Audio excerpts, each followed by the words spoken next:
you? I'm back with another video. I haven't been on in a while because I moved and I got a dog and then I got rid of the dog and then yeah. So today we are going to talk about bipolar, specifically manic episodes. So thanks for joining.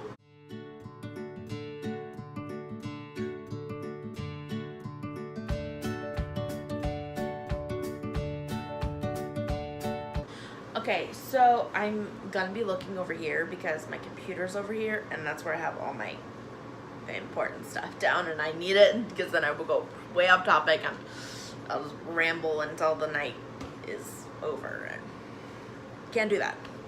Okay, gonna go on topic now. Just like I said, yeah. Okay, so tonight, as I said, I'm going to be talking about bipolar and what bipolar looks like for me specifically, because I already talked about my depression and what's that like. But tonight I'm going to talk about what my manic episode looks like. And I just got out of a manic episode, so thought I would do that. And yeah, so fun. Anyway, so I did some bipolar fact checking. I wanted to see some facts for you guys. And more than 10 million Americans have bipolar disorder. 10 million. That's a lot of people. And bipolar is the 6th leading cause of disability in the world, according to World Health Organization. 6th leading cause.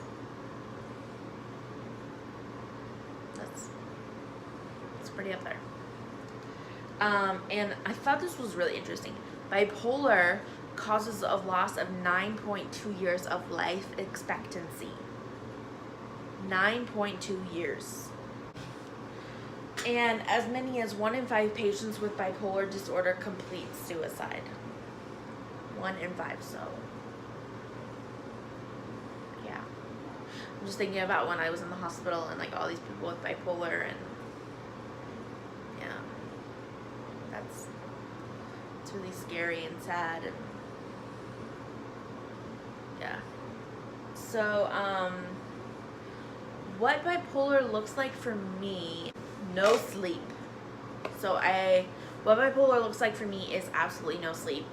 I mean, I sleep for like 1 to 2 hours a night, and I take sleeping pills because I already have insomnia, so I already have trouble sleeping when I'm not when I'm not having a manic episode. So yeah, it gets pretty crazy in here. Yeah, it gets. Sorry if it's really loud and you can't hear me. My dryer is going right now. So yeah. Anyway, sorry. I spend a lot of money. So this time, my therapist and I talked about it, and I had my mom, who's my champion, take away all my credit cards and debit cards and change my Amazon password. I know. It was so hard. It was so hard. I couldn't spend any money. And so I just had to ask her if I needed anything, and it didn't last that long, because by the time I realized I was in a manic episode, I had already spent a whole bunch of money already, and now it's like finally coming in, all the stuff that I spent, so that's kind of nice. More stuff. But when I finally went to my therapist and we talked about it, and I was going on like downsloping a little bit, so I wasn't exactly on the high end of it, so, but still, it's really nice to have those 2 people in my life to kind of help me navigate when I'm just going 1,000 miles an hour. So, and that's another thing. That leads me to my 3rd thing: racing thoughts. So yes, I have it. I can't think. I can't do anything. When I was in therapy, we were doing EMDR, which is, if you don't know what EMDR is, I'll talk about it some other time. In the comments, if you want to know more about EMDR, let's talk about some other time, because I could go into like in depth about EMDR and like how much I love it and how it's helped me a lot. But anyway, coming back, my racing thoughts were so bad I couldn't focus, because I'd be like focusing on the thing that I need to focus on, and they would just go. It was just everywhere, and so I was just like, I can't do this right now. So yeah, and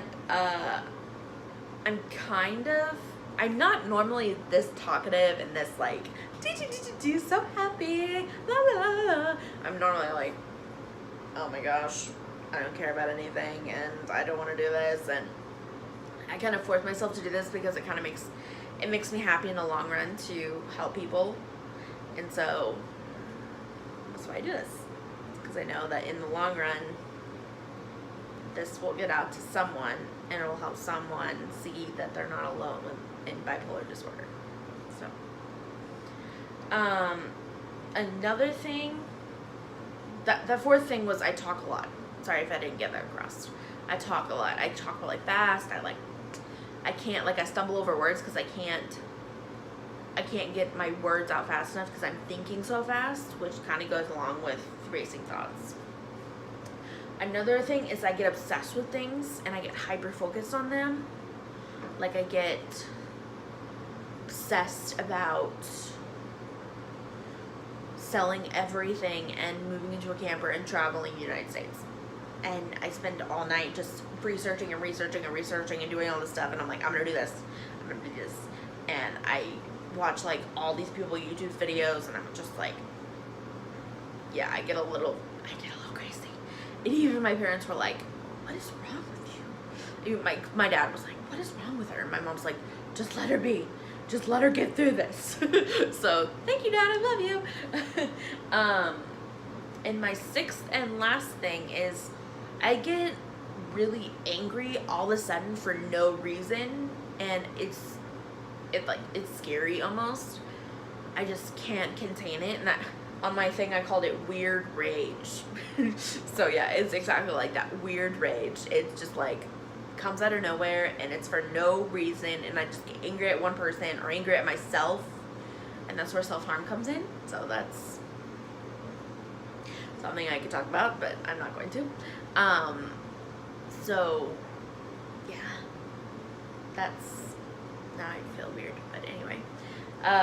Okay, moving on. Another thing I was gonna talk about is, three important things I think everybody needs in a manic state. I'll be right back. So, the number one thing I think you need in a manic state is, there's like a bug attacking me for some reason. The number one thing I think you need in a manic state is a therapist, and a good one. Not someone who will make you feel horrible and make you feel like a crazy person. Because, man, I already feel like that. You don't need to tell me. But someone who will be like, okay, what's the game plan? What are we going to do? How are we going to make sure this destruction, I feel like. She didn't say that to me. I said that to me. But that's what I feel like. I feel like it's, oh my gosh, I got it. Ew. This destruction down to a minimum, I feel like. And she would never say that. She would never say that to me. But that's what I feel like. And that's what she helps me with. She's the one who suggested that my mom take away my credit cards and my debit and my Amazon password, and she's the one who kind of was like, okay, just let's take this one day at a time, and it helps so much talking to her about it. And yeah, she's amazing, and I've said this before and I'll say it a million times more, I would not be alive without her. She's my first therapist I went to, and I'm never gonna leave her. So, yeah. And number two would be my mom. Yeah, you need my mom. I'll give you your phone number.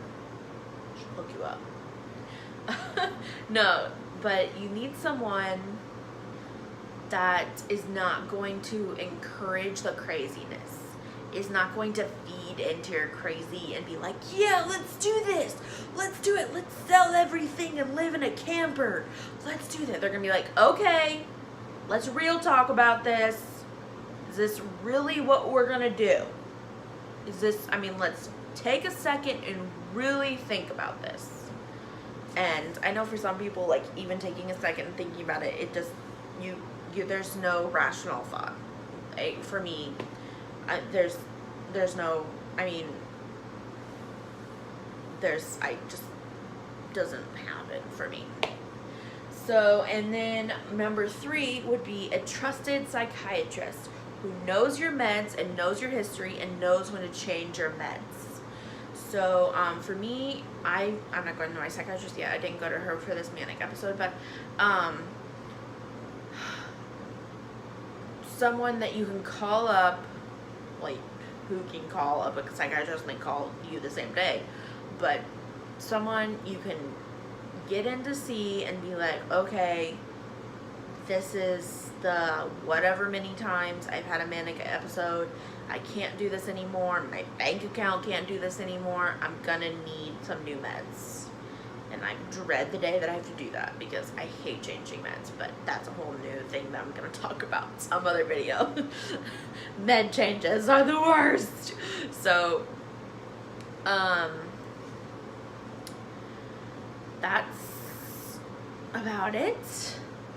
I have to talk about manic episodes. I could go on and on, but I just pretty much be saying the same thing over and over again. So, thank you for watching, and next time, even write it down.